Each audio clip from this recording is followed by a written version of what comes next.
Welcome to The Explainer. So, if you're a writer, you already know the truth. Finishing that very first draft, yeah, that's really just your origin story. The true, epic, graphic novel hero's journey, that's the revision process.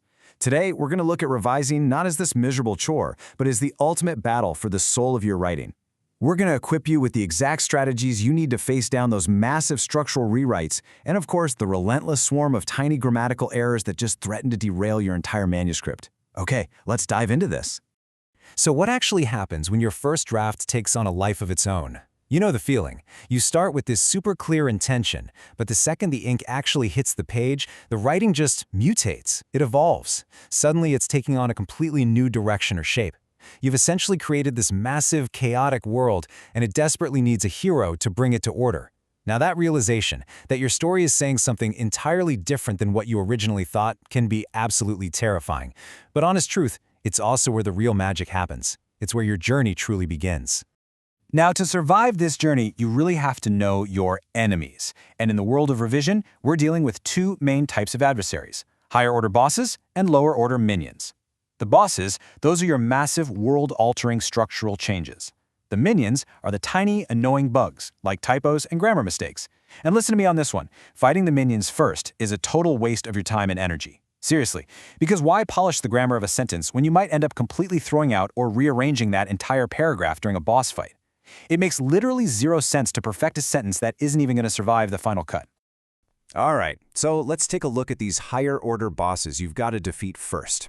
These behemoths are absolute world crushers.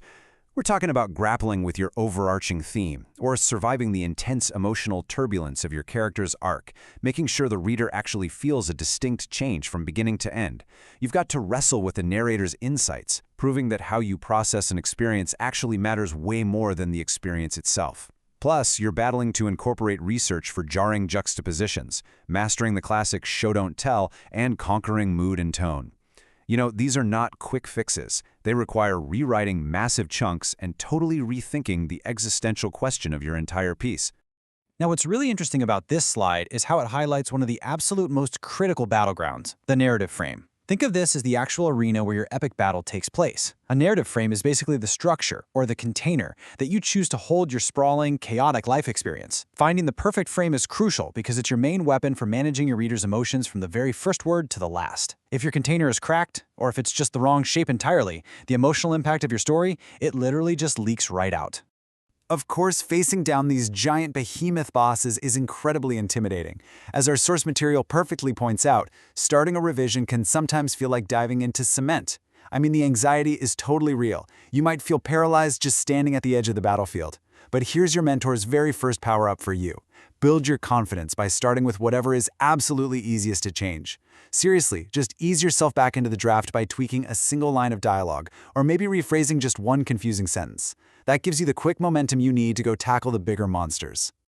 All right, you've taken that first step. Now it's time to actually gear up. To survive massive structural rewrites without completely losing your mind, you need tactical gadgets. You need power-ups. And the very first tool in your arsenal?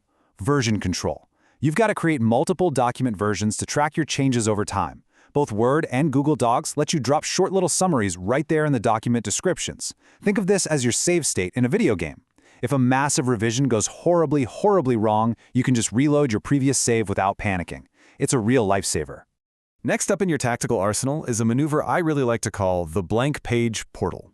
When you need to rewrite an entire scene that changes the whole context of the story, don't try to hack away at it inside your existing draft. It's just way too messy. Instead, open a portal, just a brand new, completely blank document. Step inside that and write the new scene freely in that isolated space. This totally removes the pressure of trying to make new text fit perfectly around the old text right off the bat, and it stops you from stressing over what you're deleting. Only when the new scene is fully formed do you transport it back into your original draft. Let's move to the next concept and see how this builds, because this tactical isolation leads to one of the greatest psychological tricks in a writer's playbook: saving your darlings. Look, you're inevitably going to have to cut passages that you are absolutely in love with. Beautiful, perfect sentences that unfortunately just don't serve the larger theme. But instead of agonizing over deleting them forever, just cut and paste those beloved passages into a separate future projects file. Will you ever actually use them again? Maybe not. But psychologically, it completely tricks your brain. It lets you be ruthless in your edits because you haven't actually destroyed your best work, you've just relocated it. And remember, just like any epic quest, you can't just fight nonstop. You have to make camp, you have to rest. Professional writers know that pacing the revisions is absolutely vital. I mean, while a first draft might burst out of you in one manic sitting, revisions require strategic breaks. What sounds totally brilliant on a Tuesday might sound horribly cliché by Friday. Giving your brain a few days away from the manuscript prevents you from rushing those really complex pieces. Plus, it creates the mental space you need for those coveted, magical aha moments to strike when you're literally least expecting them, like in the shower or doing dishes. So, the crucial point is this. When you finally think you're completely done, never ever hit submit blindly. It is a fatal error to make a last-minute sentence tweak and then just immediately send it off. Why? Because you might have accidentally created an awkward repetition, what we call an echo, or maybe you completely ruined a setup that pays off 3 pages later without realizing it. You absolutely must enforce a strict start-to-finish reread of the entire piece after your very last tweak. Seriously, do not let a split-second decision sabotage months and months of hard work. Now, during this journey, you're definitely going to seek out allies, your beta readers. But you've got to beware the law of diminishing returns here. If you summon the same beta reader to the battlefield multiple times for the exact same piece, the unbiased quality of their feedback is going to plummet. They remember the older version, so they lose that fresh first-time reader perspective. You need to carefully select fresh, content-savvy readers. And a quick warning, if a reader looks at your third revision and tells you to slash and burn entire sections, trust your own process. Don't let misguided feedback kill your confidence or destroy your essay. Okay, so you've defeated the behemoths. The structure holds up. The theme resonates beautifully. But guess what? The battle isn't over. Suddenly, the skies darken. The minion swarm approaches. We're shifting now to the final stage of the journey. These are the relentless, tiny errors that can still completely end your quest and get you rejected if you just leave them unchecked. So, it's time to pull out your magnifying glass and prep for some intense close-quarters combat.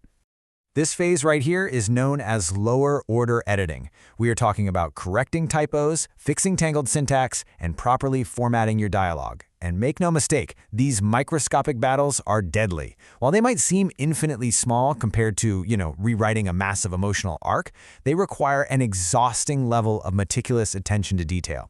This is exactly where you prove your professionalism to the outside world. Let's actually look at this insider list of minion attacks that editors absolutely hate. Incorrect paragraph styles, improperly punctuated dialogue tags, and head hopping, which is when you inconsistently jump between different characters' point of views. Then there are echoes, where you unintentionally repeat a specific word too close together. And let's not forget those cringe-inducing verbs and dialogue tags, like writing that someone ejaculated a sentence rather than just simply saying they said it. Honestly, these mistakes are giant red flags. They discredit you as an amateur before the editor even really has a chance to absorb your story. And why does this matter quite so much? Well, because waiting at the very end of your journey are the ultimate final bosses, the slush pile gatekeepers. These are your journal editors and literary agents. And let me tell you, they are chronically overwhelmed, they are massively pressed for time, and they're sorting through thousands upon thousands of submissions. So they are actively looking for a reason to say no, just so they can move on to the next manuscript in the giant pile. And this brilliantly illustrates a really harsh reality of the publishing world. Journal readers often look for reasons to reject you rather than accept you. If your formatting is a mess, it signals that you didn't even bother to learn the basic rules of the industry, and boom, you go straight into the rejection pile. Mastering both the high-order structural behemoths and the low-order minion details is the absolute only way to bypass these gatekeepers and present a professional, undeniably polished portfolio. So, there you have it. The messy, chaotic world of your first draft is waiting for you. You've now got the portals, the save states, and the strategies to defeat both the behemoths and the minions. But having the weapons is really only half the battle. The only question left is, do you have the courage to step back onto that battlefield today and forge your messy draft into an absolute masterpiece?